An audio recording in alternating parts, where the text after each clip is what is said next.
This is a day that the Lord has made. Hello everyone, welcome to my channel. My name is Vanessa. I'm a Christian woman doing my best to put God first. I am a mom and I wanted to share with you all the children's stories of the Bible from the Old and New Testaments.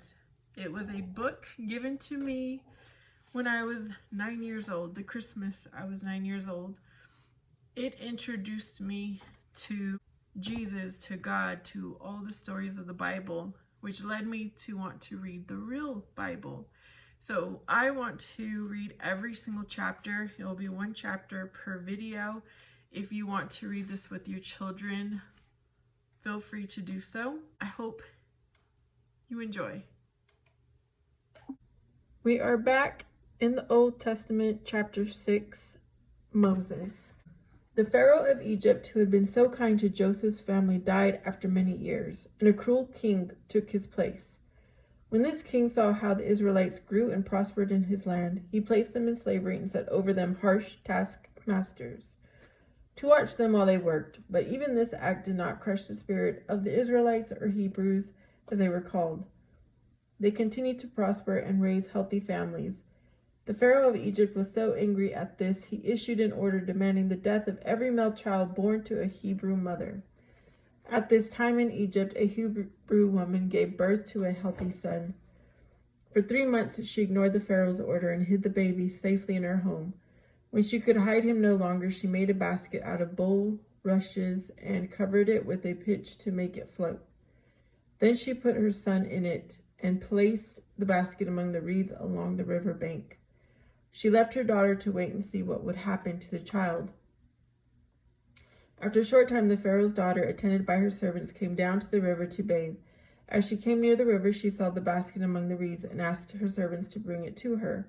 When she opened the basket and saw the baby crying, Pharaoh's daughter took pity on him and told her maidens that she wanted to raise a child as her own. Hearing this, the baby's sister, who was hiding in the reeds, went to Pharaoh's daughter and told her that she knew a Hebrew woman who had lost her own son. She said the woman could nurse the child.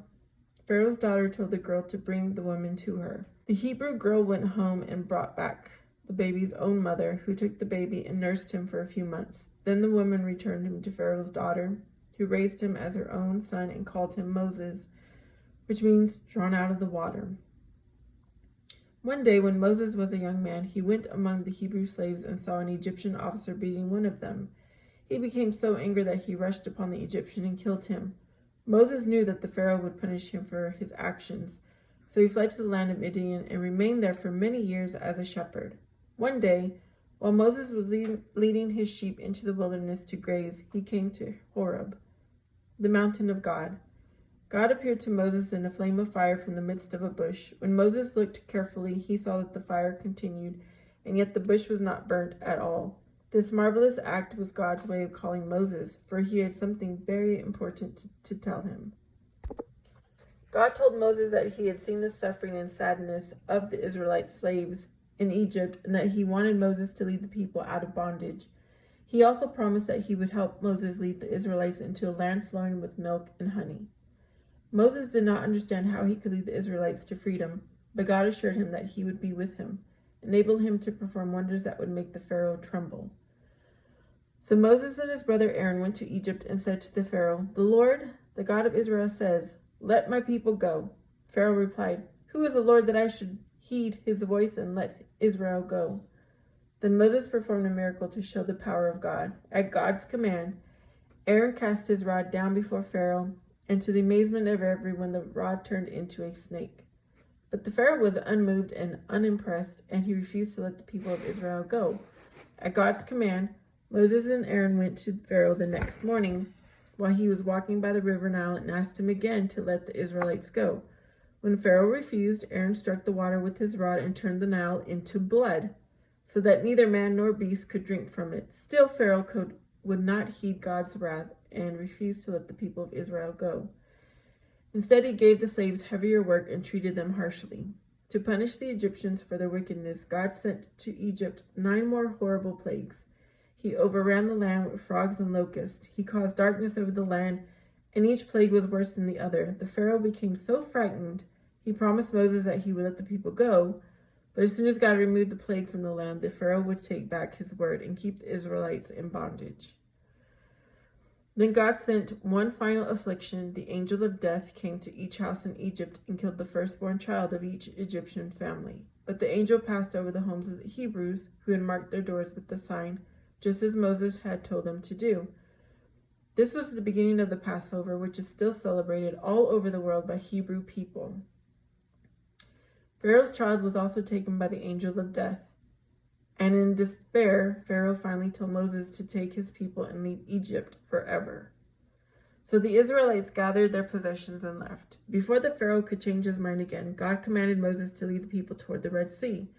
When Pharaoh realized that the Israelites were actually gone from Egypt, he was angry at himself for letting them escape. So he set out with his entire army and chariots to overtake them and bring them back to slavery.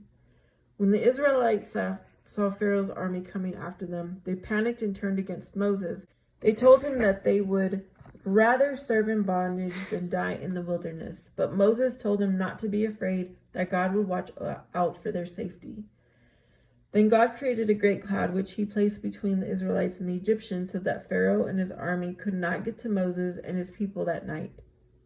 He also commanded Moses to stretch out his hand over the Red Sea, and as he did so, the Lord drove the sea back by a strong east wind. The Red Sea divided and left a dry path for the Israelites to cross. Moses and his people hurried to the other side, with Pharaoh's army following close behind. As soon as the last Israelite had crossed, God commanded Moses to stretch out his hand again over the Red Sea. When he did this, the waters of the Red Sea went back into place and swallowed up the Egyptians who were in the midst of crossing. Not one escaped. Then Moses and his people set out into the wilderness. After several days, the people again turned against their leader. This time, because they were hungry, they told Moses that they would rather be back in bondage in Egypt, where at least they would have food. That evening, God told Moses that he had heard the complaints of the Israelites and that by morning he would give them food. When they awoke, they saw quail all over their camp and thin flakes of meal that covered the ground like frost. Moses said to them, "It is the bread which the Lord has given you to eat." Then the Israelites gathered the fine flakes of bread and called their new food manna. As the Israelites moved further into the wilderness, the people of Amalek attacked them. And Moses chose a man named Joshua to lead his people in battle. Then Moses went on top of a hill with the rod of God in his hand. Whenever he held up his hands, Israel gained in the battle, but whenever he lowered his hands, the Israelites lost ground. Finally, Moses' hands grew so tired that Aaron and the other man named Hur had to hold them up for him. The two men remained by Moses' side until sundown, when Israel had defeated Amalek. Soon after this, Moses and his people traveled to the wilderness of Sinai and camped below a mountain. At Sinai, God called to Moses and told him that in 3 days he would come down upon Mount Sinai for all the people of Israel to see. On the morning of the 3rd day, there was thunder and lightning. Then a great heavy cloud came over Mount Sinai, and Moses brought his people out of the camp to see God. Moses spoke, and God answered with fire and thunder. Then Moses left his people and went by himself to the top of Mount Sinai. Here Moses received the 10 Commandments, 2 tablets of stone on which were written the laws that God had set for the people of Israel. Moses spent 40 days on Mount Sinai, listening to the words of God. The people of Israel thought that Moses would never come down and began to lose faith in God. They asked Aaron to build them an idol to worship. Aaron did not want to build the idol, but the people came to him every day. Finally, he agreed to satisfy their request. He asked the people for their gold earrings and other jewelry, which he melted down and shaped into a golden calf. When Moses came down from Mount Sinai with the stone tablets in his hands, he heard a great noise. Looking at the foot of the mountains, he saw the Israelites dancing and singing around the golden calf. Moses was so angry that he threw down the tablets of stone and broke them. He took the golden calf, set it on fire, and crushed it to dust. Then he scattered it on the water and made the people of Israel drink it. Moses asked Aaron how he could let the people sin like this, and Aaron could not answer. Moses called for those who were on the Lord's side to come forward, and he commanded them to slay all those who still wanted to worship idols. Moses returned to Mount Sinai to talk to God and ask his forgiveness for the sins of the people. At length, God relented and restored to the people of Israel the top 10 commandments. I am the Lord your God. You shall have no other gods before me. You shall not worship any graven image. You shall not take the name of the Lord your God in vain. Remember to keep holy the Sabbath day. Honor your father and your mother. You shall not kill. You shall not commit adultery. You shall not steal. You shall not bear false witness against your neighbor. You shall not covet anything that is your neighbor's.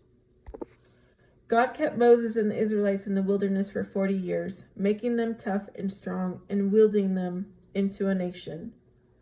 When Moses was ready to die, God sent him to the top of a mountain which overlooked the valley of the Jordan River at Jericho. And he told him that the rich, fertile country was a land of milk and honey that he had promised the Israelites.